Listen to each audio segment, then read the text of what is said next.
고린도후서 6장 5절부터 7절까지 있는 말씀입니다. 찾기 어려우신 분들은 스크린을 참고해 주시기 바랍니다. 같이 말씀을 한 절씩 합독을 하겠습니다. 전체 읽습니다. 5절입니다. 시작. 종들아 두려워하고 떨며 성실한 마음으로 육체의 상에게 순종하기를 그리스도께 하듯 하라. 눈 가림만 하여 사람을 기쁘게 하는 자처럼 하지 말고 그리스도의 종처럼 마음으로 하나님의 뜻을 행하고 기쁜 마음으로 섬기기를 주께 하듯 하고 사람들에게 하듯 하지 말라. 아멘. 옆 사람하고 한번 인사하겠습니다. 만나 뵙게 돼서 반갑습니다 라고 인사합니다. 참 잘 오셨습니다 라고 인사합니다. 참 잘 오셨습니다. 강건하심의 복을 누리시기 바랍니다 라고 인사합니다. 이번 주에 좋은 일이 많이 있을 겁니다 라고 인사합니다. 감사드려요. 오늘 귀한 예배의 말씀을 전해주실 목사님을 소개하겠습니다. 학원 사역에서 저와 함께 오랫동안 함께 계셨는데 제가 교수님들 중에 제일 존경하는 교수님이에요. 늘 저와 함께 낮에는 같이 있었는데 퇴임을 하셔서 또 교류를 계속하고 계세요. 그래서 오늘 말씀을 전해주시겠는데 서울 한영대학교의 대학원장님을 역임하셨고 교단의 총회장까지 하신 어르신이에요. 오늘 말씀 전할 때 큰 은혜의 시간이 될 줄로 믿습니다. 네, 모실 때 할렐루야로 인사하겠습니다. 할렐루야.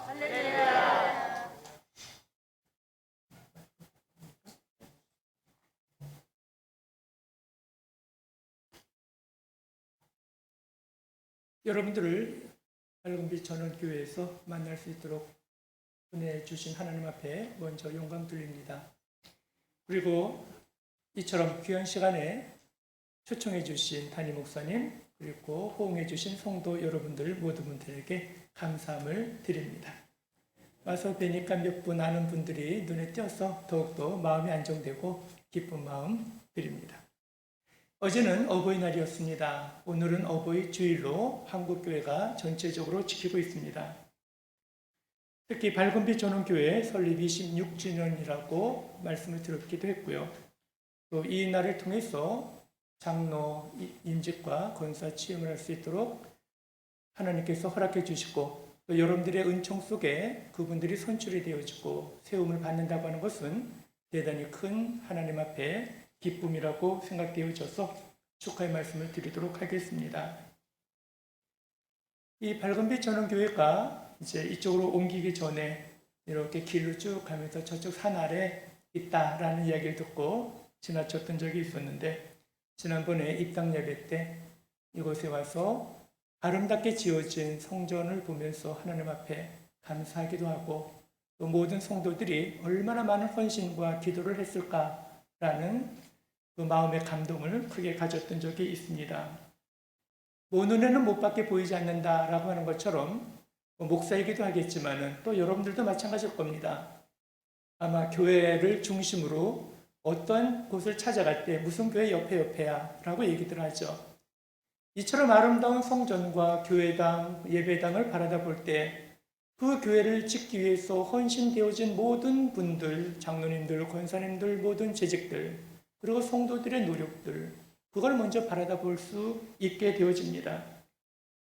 저기에는 어떤 장로님이, 저기에는 어떤 권사님이 과연 성실하게, 신실하게 주의 사역을 감당하고 있을까? 지키기 위한 노력이 얼마나 강할까라는 생각을 굳게 가져보기도 합니다. 아마도 모든 성도분들이 보여질 적에 교회를 아름답게 짓는다고 하는 것은 정말 뼈를 깎는 그리고 피를 하나님 앞에 토해내는 심정으로 헌신되어졌기 때문에 아름다운 성전은 지켜가는 것이고 세워져 가는 것을 볼 수 있을 것입니다. 저는 어렸을 때 장로님들의 헌신적인 기도와 노력을 바라다 보았었고 또 신학을 하면서는 한 분의 권사님이 교회를 지키겠다고 한다면 저는 시골 교회라도 갈 수 있습니다라고 기도했던 것이 신학생 때였다고 생각해 볼 수 있습니다. 이처럼 장로님과 권사님들이 한 교회를 지켜간다고 하는 것, 그것은 바로 존경의 대상이며 그리고 영적 귀한 사역자임을 우리들에게 보여주고 있을 것입니다. 그러므로 오늘 에베소서 6장 5절에서 7절에 전체적으로 주어진 말씀을 중심으로 하나님의 은혜를 나누고자 하는 겁니다. 먼저 우리가 성경을 보게 되어지면 종들아라고 이야기를 해주고 있습니다. 이 종들아라고 얘기할 때에 그것은 바로 노예를 말하죠. 둘로스라고 말하는 것을 볼 수 있을 것입니다. 이 종들아라고 얘기할 때에 젊은 아이들에게 이야기가 참 힘듭니다. 왜냐하면 젊은 아이들은 어떤 사람에게 속박을 되어본 적도 없고 또 어떤 사람에게 노예화 되어진 적이 없었기 때문입니다. 그런데 예수만 믿고 교회만 나온다고 치면은 종들아 종들아 종들아라고 외치고 있으니까 젊은 아이들이 과연 그것을 받아들일까라는 생각을 할 때가 있습니다. 그러나 여기서 종이라고 말하는 것은 하나님의 놀라우신 은혜와 은총의 말씀을 우리들에게 증거하고 계셨고 맡겨주셨다는 사실을 볼 수 있을 것입니다. 그 시대적인 배경을 우리는 무시할 수는 없을 겁니다. 왜냐하면 성경에 종들아라고 얘기를 하게 되어지니까 성경도 역시 종들을, 상전들을 인정하는 것이 아니냐라고 생각하는 사람들이 있을 것입니다. 그러나 2000년 전에 종들이 있었고 상전들이 있었고 노예가 있었고 자유한자가 있었음을 우리들에게 말하는 것은 그 시대에 있었던 이야기를 우리들을 말씀을 통해서 보여주고 있다는 것을 말하고 있을 것입니다. 그러므로 우리가 종들에게라고 말하는 것은 성경 말씀이 종들의 제도를 인정하는 것이 아니라 바로 그 당시에 주어졌던 상황 속에서 하나님은 어떻게 우리들에게 적용하셨는가를 보여주고 있을 것입니다. 2000년 전에 종들에게 로마의 식민지로 썼던 종들에게는 어떤 신분적 지위가 있었겠습니까? 그것은 자기가 애완용으로 키우던 메추라기를 죽였다 그래서 노예가 죽였다 그래가지고 그것을 십자가에 처형을 시켰다라고 아우구스투스 그 황제의 이야기 속에 나오기도 합니다. 또 어떤 주인은 종들이 채찍에 맞는 소리하고 그리고 쇠사슬에서 질질질 끌려다니는 그 소리를 들어야지만 잠을 잤다라는 이야기가 교회사 속에도 있는 것을 볼 수 있습니다. 그런데 복음이 증거되어지는 그 에베소 교회에 어떤 일이 있었는가를 생각해 보게 되어집니다. 그것은 무엇이었냐면은 복음이 들어가게 되면 자유자나 노예자나 억압자나 모든 사람이 하나님 안에서 동일하고 하나님 앞에서 자녀가 되어진다는 이야기를 들은 모든 사람들에게 환호가 주어졌는데 그 환호의 가장 큰 장점은 바로 노예들이 받아들이기 시작했다는 것입니다. 왜냐하면 자유한 자들, 상전들은 노예를 몰랐기 때문에 또 노예들은 자유한 자 속에서 그 자유를 누려보지 못했기 때문에 그들에게서는 어려움이 있었던 것을 보여주고 있죠. 그런데 거기에 자유한 자가 되라 하나님의 자녀가 동등하다라고 이야기를 하게 되니까 종들이 거기서 이러한 이야기를 갖게 되어지는 겁니다. 우리도 자유한 자가 됐다. 하나님 앞에서 자녀가 되어졌다. 그렇기 때문에 우리는 상전이나 우리나 주인이나 우리나 하나님 앞에서는 똑같다라고 하죠. 이 복음이 처음에 증거되어졌을 때는 처음에 감격이었을 것입니다. 그러나 그것이 점점점 자기의 권력화되어지게 되어지니까 이제는 교회를 중심으로 복음을 중심으로 갈등이 생겨나게 되었던 겁니다. 이 소식을 들은 사도 바울은 거기에서 이렇게 말하는 겁니다. 종들아 라고 얘기를 하죠. 이 이야기는 뭡니까? 너희가 신분적인 것은 벗어날 수 없단다 할지라도 또 종의 신분은 하나님 앞에서 우리가 인정받지 못하는 제도라 한다 할지라도 인간적인 세계 속에서 주어진 것이기 때문에 성실하게 일을 해야 된다라고 말씀하고 있는 것이 오늘의 말씀이라고 생각해 볼 수 있을 것입니다.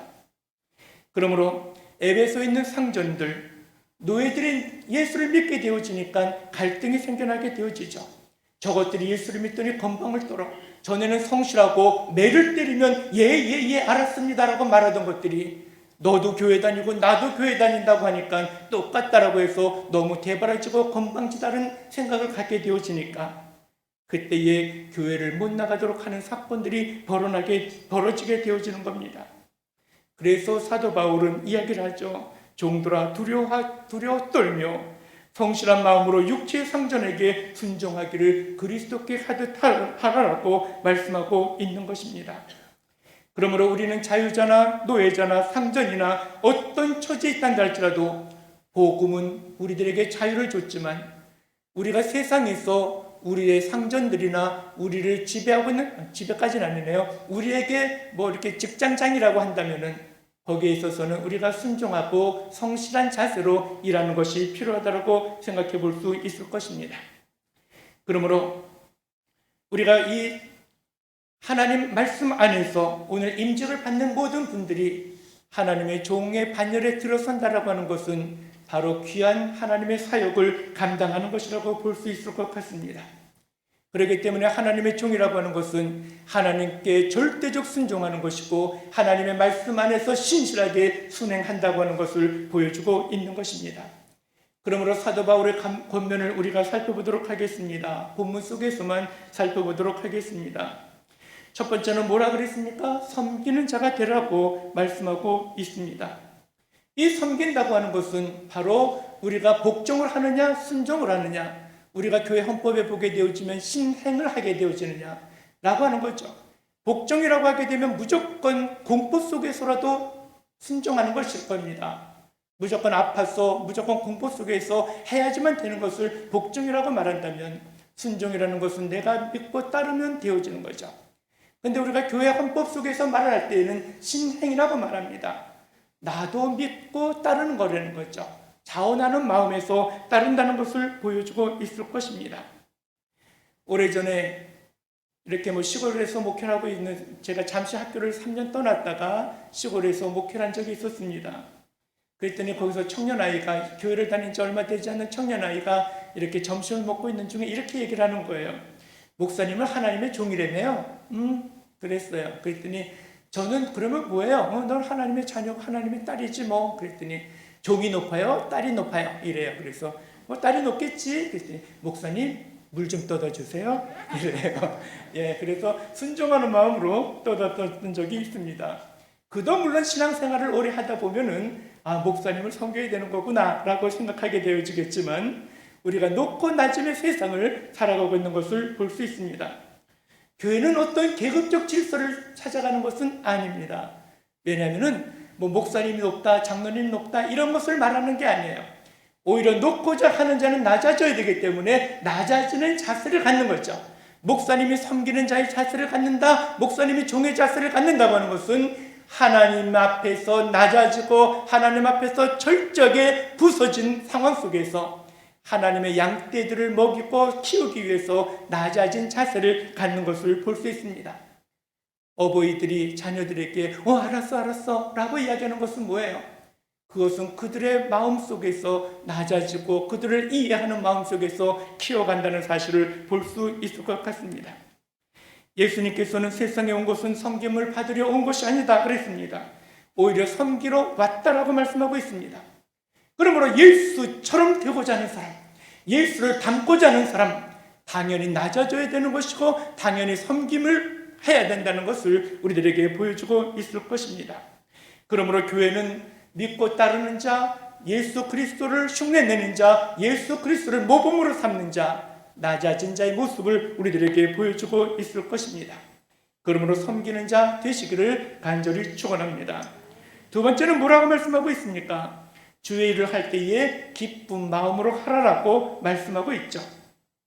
기쁜 마음으로 섬기를 길을 죽게 하듯 하라고 얘기를 해주고 있습니다. 우리는 교회 일은 보편적으로는 자원해라 이렇게 말을 하고 있습니다. 그런데 이 자원하는 마음도 주의 성령께서 마음에 감동을 줄 때에 제가 할게요 라고 얘기를 하지, 성령께서 감동을 주지 못하면 마음속에서만 할까 말까 라고 생각할 때가 많이 있습니다. 사도 베드로는 이렇게 말합니다. 너희 중에 있는 하나님의 양무리를 치되 억지로 하지 말고 하나님의 뜻을 따라 자원함으로 하라 라고 얘기를 합니다.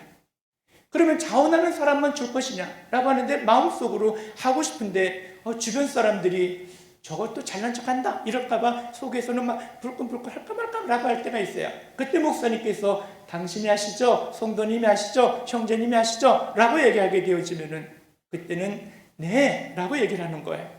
왜냐하면은 내 마음을 알아줬잖아요. 그래서 그때는 자원하는 마음이 되어져서 순종하는 것을 볼 수 있습니다. 성경을 보면은 억지로 십자가를 진 사람이 있죠. 여러분들이 잘 아는 구레네 시몬입니다. 구레네 시몬은 예수 그리스도가 십자가를 짊어지고 나아가고 있었을 때에 주님이 얼마나 힘이 들었는지 넘어지고 또 넘어져요. 이때 로마 병정이 뭐라 그럽니까? 시간은 다 됐는데 어쩔까? 그러고 돌아다 보게 되어지니까 여기서 조금 튼튼하게 보이고 건장하게 보이는 구레네에서 온 시몬을 불러서 너 나와! 이 십자가 지고 가! 라고 얘기를 했습니다. 근데 성경은 뭐라고 말합니까? 억지로 졌다라고 말하고 있어요. 예수님의 십자가를 여러분들에게 맡겨준다면 기쁨으로 질 것 같은데 실제는 예수님의 십자가를 짊어질 때에 주님의 사역을 할 때에 그렇게 쾌히 승낙하는 것 같지는 않습니다. 아마도 저 같으면 이 구레네 시몬의 심정을 이야기해 볼 때가 있습니다. 아니 예수님, 평상시에 당신이 얘기할 때 이렇게 말하지 않았습니까? 자기의 십자가는 자기가 지고 나를 따르라 라고 말씀하지 않았습니까? 예수님, 그런데 왜 당신은 자기의 십자가도 못 지고 나로 하여금 당신의 십자가를 지게 합니까? 아마 불평하고 억지로 진 십자가였을 겁니다. 그런데 아마 그것을 질질 끌고 가면서 볼 때 그는 기쁜 마음이 들었겠죠. 왜냐하면 로마서에서는 이렇게 말하고 있습니다. 루포의 어머니와, 그러니까 구레네 시몬의 아들 루포와 그 어머니가 내게는 영적 어머니다라고 표현하고 있는 것을 볼 수 있습니다. 억지로 진 십자가가 인정하는 십자가였고 인정하는 십자가가 즐거움의 십자가였고 그 십자가를 통해서 그는 후에 감독이 되어졌던 것을 볼 수 있습니다. 여러분들이 오늘날 봉사자의 직분을 담당한다고 하는 것, 여러분들이 주의 성도로서의 삶을 살아간다고 하는 것, 어쩌면 부모님에게서 억지로 교회에 나오는 사람도 있겠지만은 여러분들이 그 억지로 진 십자가를 통해서 예수 그리스도의 복음과 예수 그리스도의 사랑이 살아 넘쳐나게 되기를 간절히 축원합니다. 우리가 또 세 번째 바라다 볼 수 있는 것은 무슨 일을 할도 주께 순종하듯 하라라고 얘기를 하고 있는 겁니다. 아마도 이 주께 순종하다고 하는 것은 참으로 힘든 겁니다. 왜냐하면 인간적인 면이 보이는데 그것을 우리가 순종할 수 있을까라고 하는 것이죠. 그런데 성경은 이렇게 말하고 있습니다. 저들이 말하는 바는 행하고 저들이 행하는 바는 본받지 말라라고 말하고 있죠. 바리새인들이 말은 번제를 해요. 그런데 그 말은 맞는 거예요. 그렇기 때문에 그 일은 행하라. 그런데 저들은 성전 문 앞에 앉아갖고 자기도 안 들어가고 다른 사람들이 들어가는 것조차 막게 되어지니까 그들이 행하는 것은 본받지 말라라고 이야기를 해주고 있죠. 여러분들이요, 우리는 인간적인 면이 보인단다 할지라도 하나님 안에서 순종하는 사람들, 주를 바라다 보는 심정 속에서 이야기를 할 수 있는 것을 보여주고 있습니다. 그러므로 여러분들이 잘 아는 마더 테레사가 인도에서 행여자들을 이렇게 돌보고 있는 그때에 많은 사람들이 그를 칭송도 했죠. 그런데 이렇게 그 글을 보다 보니까 이런 글이 있어요. 당신에게 도움을 받는 그 행여자들이 당신에게 맨날 순종만 하고 기쁘다고 얘기를 합니까? 아닙니다. 그들도 불평할 때가 있습니다. 그러면 돌봐주는 사람으로서 어떻게 견뎌내고 있습니까? 라는 그 질문에 대해서 예수님께서 저들의 형상으로 나타났기 때문에 저들이 불평을 하고 저들이 불만을 말해도 그들에게 사랑을 감싸줘야 된다는 것을 저는 인식하고 있습니다라고 이야기를 했던 것을 볼 수 있습니다. 인천에서 목회하시는 목사님은 제게 와서 이렇게 얘기를 해요. 전에는 자기 이렇게 집 앞에 이렇게 이제 좀 사람들을 이렇게 불러다가 점심을 먹이고 대접하고 이제 그랬답니다. 그러다가 교회를 하면 되겠다라고 해서 이렇게 이제 4층 자기 빌딩 조그만 데다가 교회를 이제 설립을 하고 이제 그분들이 전부 다 와서 점심을 먹는데 차이가 있더랍니다. 처음에는 목사님 고마워요 그러던 분들이 몇 개월 지나고 나니까 아이고 교회에서 주는 밥이 왜 이래? 이렇게 얘기를 했다는 거죠. 그래서 전에는 그냥 나눠줬을 때는 고마우던 사람들이 교회에서 행하게 되어지니까 불평을 말하더라 라는 얘기를 합니다. 우리는 불평을 말하는 사람을 만나진 않을 수는 없습니다.